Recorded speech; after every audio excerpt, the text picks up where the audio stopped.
All right, moving on.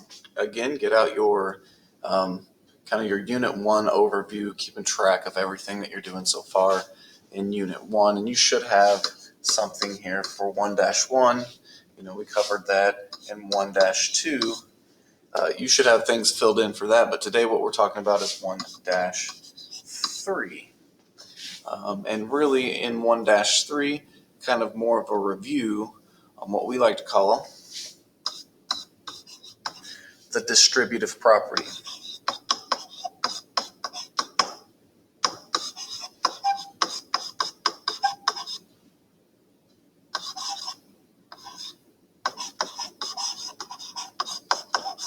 And that's really what the entire lesson is about, giving you lots of practice on distribution, a couple of different ways to think about distribution. But again, distribution is really what? When you distribute, you do what? In fact, I'll let you answer that question as we go through the notes. So you can come back to this the next time we look back at the overview, and you can answer that question. All right, let's get started with the distribution property. Before we go any further, I always like to start the lesson off with a little bit of a review, kind of keep us on our toes on things that we've seen in the past. And you've probably seen all of these, but I'd like to do them together because when it comes to definitions, it's funny. If you look at this page, it's like, what is the associative property, commutative property? And it's funny because anytime you add, subtract, multiply, divide, you're using these kinds of properties. It's just we just don't use the terminology enough to know. Okay, so look at the first one. First of all, you're going to pause your video. Pause it now. Read that and find out what type of property you think that is. Don't let that zero fool you. Just because there's a zero in it doesn't mean it's the zero property. If we add 0 to 7, notice we started with 7 and it equals 7. It kept its identity the whole time. So that is called the identity property. Again, try the next one. Now this one, anytime we multiply 0 to something, it turns it into 0. Now that would be our zero property. I want you to pause, see if you can figure out these next couple ones. Guess what? You get it wrong, just erase it and circle the right one as we go. But this next one, notice that the parentheses changed. We had parentheses here, and now we're switching the parentheses to a different set of numbers. And we call that the associative property because parentheses put things and they associate things together. So if I associate two things together with parentheses and then I change that on between my equal sign, I'm changing the association of the numbers that I want you to do first. And in that case, we call that the associative property. And lastly, we're multiplying by, in this case, -1. And anytime we multiply by -1, you'll see this property kind of pop up today. It's called the property of negative. All right. So we move through here. Pause your video. Take time to look this over. It looks probably familiar for a lot of you, but you know what? It's been a long break, and we all need refreshed, even myself included, okay? So take a pause, look this over, kind of read what the definition is for distribute, okay? At the bottom here, I'm going to let you do this on your own. You're going to use these three words. And notice one's past tense, one's current. You're going to see which of those three words would best be used for each of those sentences. So when you are sending me in your notes, that's what I'm looking at. Hey, did you finish this section? Let me see if you did that correctly. All right, this is a great little chart, just kind of giving you an idea of what the distributive property is. I want to start on this left side. Kind of go through those first, and then we'll jump over here and do a little exercise, okay? But notice anytime we have something in front of parentheses, that's 90% of the time what you're going to see.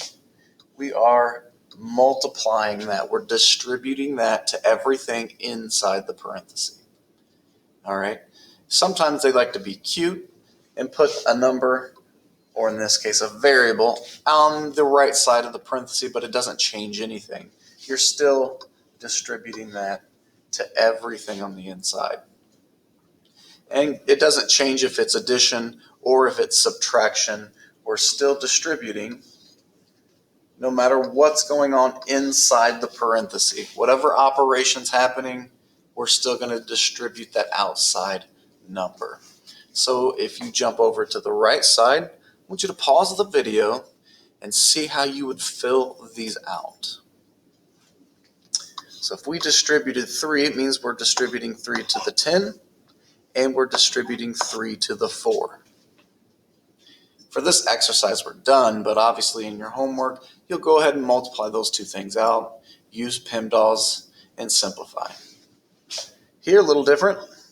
It's on the other side, but we're just distributing 7 to both of those numbers. Again, you should have paused the video. You should have this filled out already, and now you're just checking your answer with me, okay? Again, I can't stress, you gotta try this on your own. If you're just waiting for me to give you the answers, you're not really learning anything. Trying something, failing at it, or succeeding at it, that's where it sticks inside your brain. That's when you get good. You take risk, you build your confidence, and then worst case scenarios, hey, I took a risk, I tried it, and I didn't do it correctly, but because I did it wrong, I know not to do it that way again. You learn that? Yeah, life. That's life for you right there. Okay, don't do that again. All right? So please, when I say pause the video and do it on your own, just do that. Last one, we're distributing 4 to both. All right. Let's jump down to our first exercise. Here we go. We're going to try to simplify that. Again, pause. Let me see what you get first.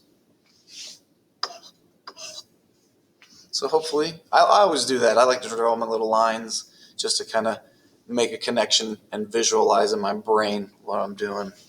But if I multiplied 5 to x, I would get 5x, okay? The operation here is addition.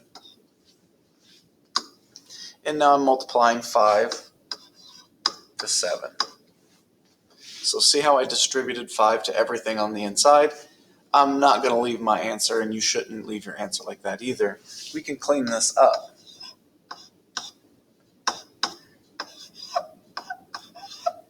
Now that would be a final answer. It's a final answer because notice 5x and 35, they're what we call not like terms, and we're going to get into that in just a second in the next slide.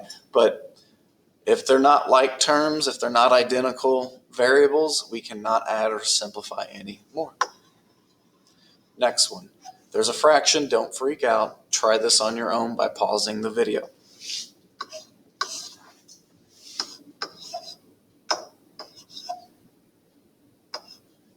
So I'm distributing 12 to both of those terms, 3 and 1/6 t.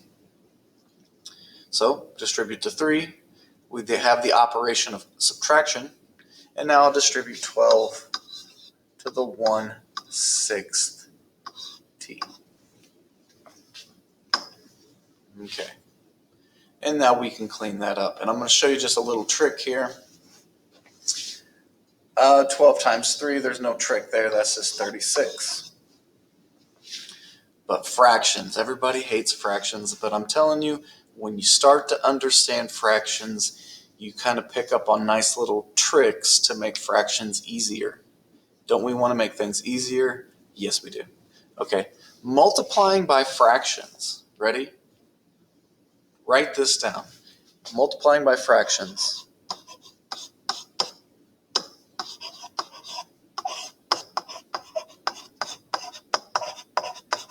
is the same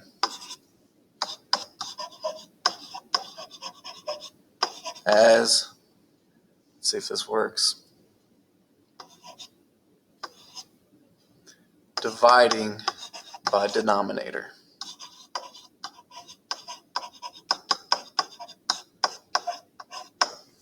Okay?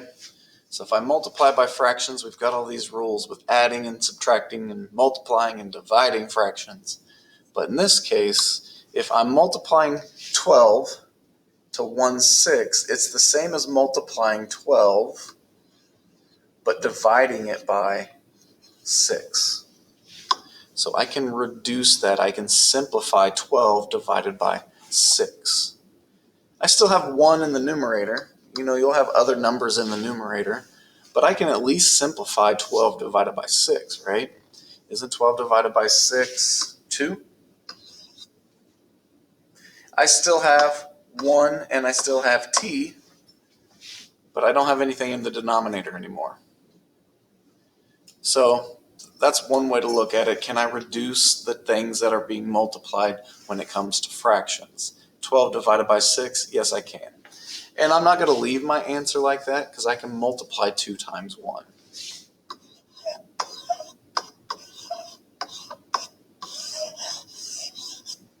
Now I can't simplify that anymore because they are not like terms. I have a t with one of these guys. I have 36 by itself. I can't combine that in any way. Try some more. This is just another way of rewriting fractions. You've probably seen, go ahead and pause your video, kind of look this over, read it, and let me show you what we're going to do here. All right. You've seen this a lot, especially if you've solved for x and you got to get like x by itself, so you divide by, in this case, let's say you had to divide by 3. But you had all this other stuff on the other side of your equation. This is fine. There's no problem in writing an answer like that for sure. But the higher level math you get, a lot of times this can simplify, and we're going to be doing a lot of other things with our equations. And sometimes we can rewrite this type of fraction when it's big, and I like to call it gaudy. It's really gaudy looking. It's just like a mess. I can rewrite notice how everything in the numerator is divided by 3. So if I want to, and I suggest it, I can rewrite each term. Notice this would be one term, and this would be the other term. If everything's being divided by 3, then I can rewrite that so that each individual term is being divided by 3. Okay? And now in this case, there's not really much else we can do. But a lot of times we do that because both top numerator and denominator can simplify. In this case, 4 and 3 doesn't reduce any more than that, and 16 can't divide by 3 evenly. So we'll leave our answer looking like that. So just notice, and I'm going to show you something. This is high-level college math stuff. It's this symbol. Looks like an equal sign, but I got arrows on both sides. That means we can flow from either or. And you'll learn in math that sometimes you get stuck on this side. And so if you change it to this side, you can continue on to simplify. That's kind of just what this exercise is for. Notice that we can flow both back and forth between those two styles. Here's a little bit. If you pause your video, kind of read that. Makes sense. It's talking about the property of -1. Why do I talk about that? Well, look at this next problem. What happens when we just have a negative symbol outside of our parenthesis? Pause your video, try something, see if you can figure that out based off that definition you see above you. Yeah, see what you get. I'm going to go ahead and do it, and we'll check our answers together. And if you messed up, erase it, write the correct one, and learn from that, okay? I can't express how important it is to kind of mess up a little bit to know what not to do. That's just another way of learning, all right? You're not failing, you're not losing, you're just finding other ways to learn. All right, that's a soapbox. Don't let me get started on that, or we'll be here all day. But if I have just a negative sign in front of a parenthesis, I'm going to rewrite that as -1 in front of my parenthesis. That's supposed to be an addition sign right here. That just helps me see, oh, I got a number that I need to distribute to everything on the inside. All right, and when I distribute -1 to A, I get -1A. And when I distribute -1, so we still have the operation of addition, but I'm distributing -1 to 5. Now, some of you probably already can simplify that all in one step and not have to do the plus minus stuff. I'm not a big fan of having plus minus anything, but I'm going to go through here, clean this up. For example, -1A, is that not the same thing as just -A? -1A, -A, the exact same thing. But notice I have -1 times +5. Doesn't that give me -5? So going back to here, when we distribute that negative, yes. Hey, I'm sorry. Are you busy? I'm just doing a lesson. What's up? I was wondering if you could help Mr. Self with his microphone because I can't find David, and I didn't know if maybe two minds were better than one because I'm not good at it. Oh, well, thank you. Yeah. Let me finish up and I'll be right down there. Thank you. Yep. Sorry about that. All right, so back here when we distribute negative to +5, notice a negative times a positive does give us the negative that we're looking for. All right. And lastly, I want you to try this last problem on your own. Again, read it. I mean, you could easily get a calculator and do this because I can't really watch you, but I promise there's an easier way to do this, okay? You have 4 times a week and you get charged $7.25 each time. Try to find a way mentally that you can break $7.25 down to maybe make your multiplication quicker so you can do it in your mind. And I'll check that in your notes. But that's it, guys. That's your homework. No, we got one more slide. I'm sorry. One more slide. Again, it talks about terms. And we already talked about like terms. In order to be like terms, check this out. This is a cool little display. Pause that video, see if that makes sense. Notice each thing is a term, but in order to be like terms are variables, also known as those little letters. They have to be identical in order to add or subtract like terms. All right, so answer these 2 questions. Determine if they're like terms or not. And then now you can look at the beginning of what we're going to get into in the next couple lessons is having a bunch of different terms and can we combine and simplify them down. So first of all, let's see if you can, are they like terms? And as you do this one, I'm gonna throw this at you. If it's just -y, I'm going to put a little 1 there. So it's -1y. So first of all, are they like terms? Pause the video, try to figure this out. But yeah, aren't they the same variable of y? Yes.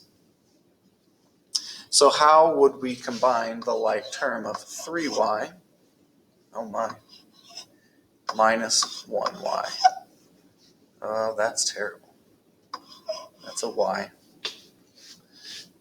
How would we combine that? Well, if they're like terms, we just carry out the operation of 3 minus 1. And what is 3 minus 1 but 2? There we go. Y. So we combine those. We don't do anything, by the way, with the variables. They're not like y squareds. We're not multiplying or dividing. If they're like terms, we add or subtract the numbers in front, but we keep the term the exact same. All right, now you're ready for your homework. Notice all of this homework, just a lot of distribution, guys. Like number 15, you're just going to distribute 10 to each and every term on the inside, even if it looks scary because it's a fraction. It's not. Multiplying fractions, just multiply the numerators, multiply the denominators. But yeah, go through here. If you look at number 19, can we break this up into two separate fractions? 3d over 6. Notice if everything's being divided by 6, that means I can divide each individual term by 6. That's not my final answer. I'm going to stop there, but I want you to notice, can you do something here? All right, and then when you simplify that, that would be your final answer altogether. Okay, hit me up with any questions. We can FaceTime if you want, but when we meet back together, I'd like to see what questions you have over this.